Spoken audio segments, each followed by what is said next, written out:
Hey guys, today's review of episode 6 of Westworld, season 1 of course, called The Adversary. It was broadcasted yesterday, November 6th, but I only watched it today because yesterday I was watching Finding Dory and The Jungle Book.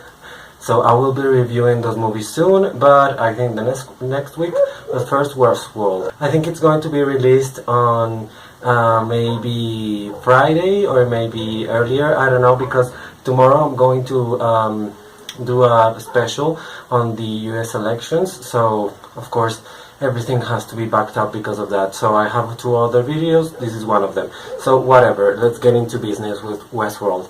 To be honest, this is one of the best episodes I've seen of the series, and this is episode 6, so we're pretty good. I think that of overall the episodes, three of them have been really interesting, and the other 3 not really. I mean, the last one, episode 5, was really disappointing. I mean, I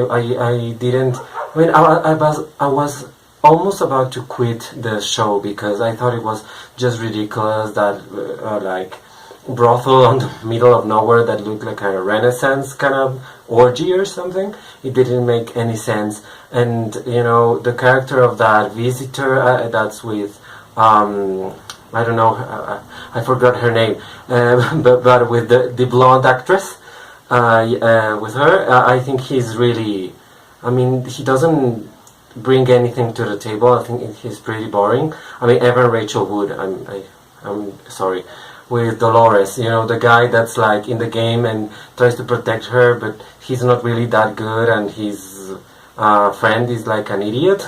Well, he's really, I mean, all that, the plot there, I think it's really useless, but the plot that I have been saying that's really good, and I keep repeating it, and this episode 6 confirmed it, was Maeve, which is Thandie Newton's character. I knew she was going to be big, but I didn't know she was going to be this big.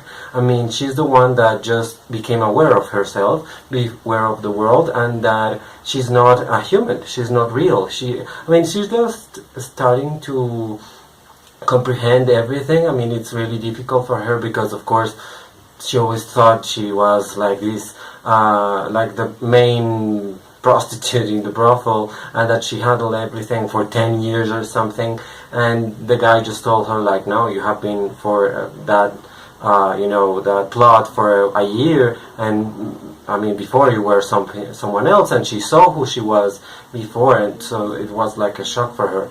So I think she's really handling things very nicely, despite the fact that she's controlled. I mean, she's still controlled by, not only by the company, by Westworld, but by someone else, which we don't really know who that is. And that's the other plot that's really interesting. It had begun to be a little bit stalled, like it didn't lead anywhere, but thanks to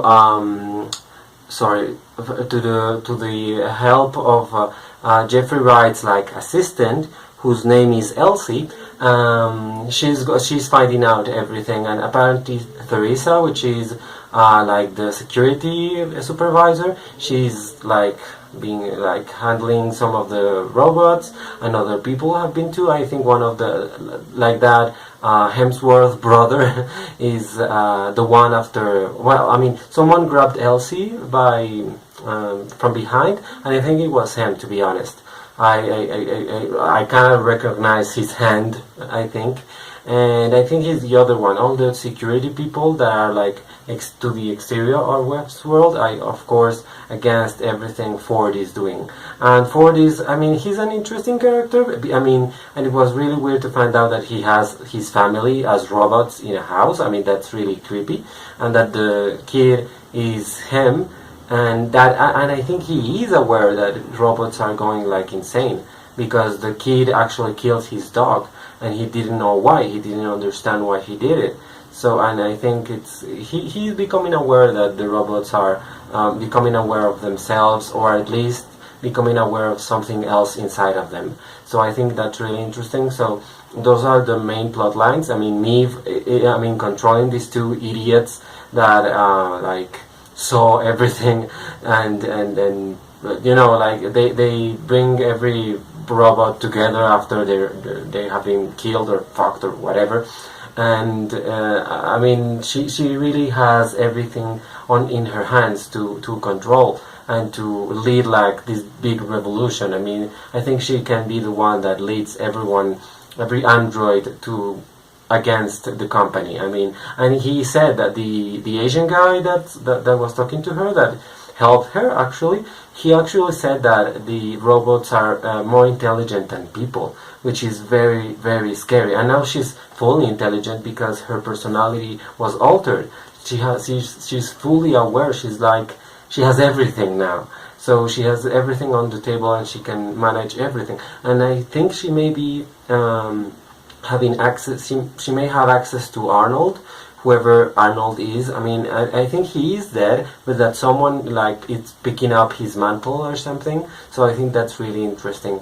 Of course, the plot with the person that's been like handling the robots from a distance, it's very interesting, but I think they have to develop that a little bit. They did that on that episode, on this episode, and it was really interesting and really not only mysterious, but like it had a lot of tension, and I love that. And it was really fun to see that with Elsie and with Jeffrey and with Teresa. It was really nice. What I didn't think, I mean, the disappointing part of the episode was the return of Lee Sizemore, who is the narrative director, which is this tiny guy who thinks he's the best thing in the world. He's really annoying, and he had disappeared like from, I mean, he hadn't appeared like in 3 episodes, and now he's back. I don't know why, because he's really annoying. But I mean, he's hitting on this girl who's gorgeous, and you know that girl must be someone important, you know. And it's Tessa Thompson as Charlotte, and Charlotte is of course a super important person of the board of that, you know, like oversees Westworld. So it's really interesting that it chose her. I think it's a character that really suits her, and I hope to see many interesting things with Tessa Thompson. But to be honest, I think the involvement of Lee Sizemore is like really stupid. I mean, that character that has nothing to do there, and he's a little bit stereotypical, to be honest. I mean, the pin scene, like on the map, I mean, that was kind of fun, but kind of what? I mean, it didn't make sense, and you could have introduced her in some other way. I mean, I don't know. It was really cliche, that part. But I mean, it was not a big part of the episode, and the biggest part was with Maeve and with a little bit with the Men in Black, which is actually a plot that I hope is going to go further fast, because it's getting really annoying with the labyrinth and all the mystery that. I mean, when people maintain mystery for more than like 5 episodes, it just becomes annoying. You want to know more, and if you don't learn more, it's frustrating, and you just don't care anymore. I mean, that's what happens in Game of Thrones. I mean, the really important things that they have on your face every time, they kind of advance really fast. And the like tiny things that you forget tend to, I mean, they just revealed who Jon Snow, mother and father were. So that's, I mean, everyone was like aware of that, but not everyone was thinking about it. That it was interesting to know, nevertheless. But in this case, the boy with the Men in Black, I mean, they talk every single episode about the labyrinth, and you don't learn shit about the labyrinth. I mean, I still don't really understand what it is, and I don't really care. I mean, I think it's not that important. I think it's just this mysterious, ethereal thing that man is looking for, because he's fucking crazy and fucking rich, to be honest. But I think the most interesting thing is going to be the potential revolution that Maeve is going to lead. I mean, I think she's really the best character in the show, and I think that Thandie Newton may be one of the best performers in all the show. I mean, Evan Rachel Wood, I thought she was good, but she's beginning to repeat herself, and even if Dolores like goes crazy and says the shit with men, I'm alone in this, I don't think she has the personality. I mean, she does. I don't buy it. I mean, I didn't buy the last scene of of episode 5, and I'm not buying her from before. I mean, I think she's really repetitive. James Marsden is really repetitive. Ed Harris is really repetitive.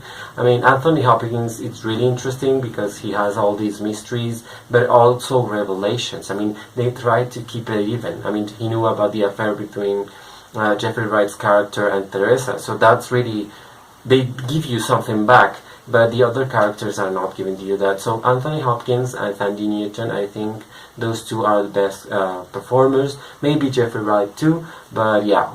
This was a really good episode. This was an episode level, I mean, at the same level with the Game of Thrones, I think, to be honest. And I hope the next 5 episodes, I think there are 5 more episodes, are going to be as good as this one, because it really needs to be.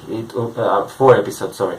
It really needs to be this good, because I mean, it's an interesting series, and I hope it really picks it up and it's get picked for a second season, to be honest, because if it just ends like that, it would be really disappointing. So yeah, that's my review for Westworld episode 6 season 1, The Adversary. And yeah, for more reviews of Westworld, of other series, I have to finish my Black Mirror reviews. I have that video already up, and movie reviews and random videos in Spanish. Please subscribe to my channel, of course, like this video, comment, and please also share the videos if you want on social media, anywhere. I would love that. Thank you so much for watching this video. Let's see each other next week for episode 7. Bye.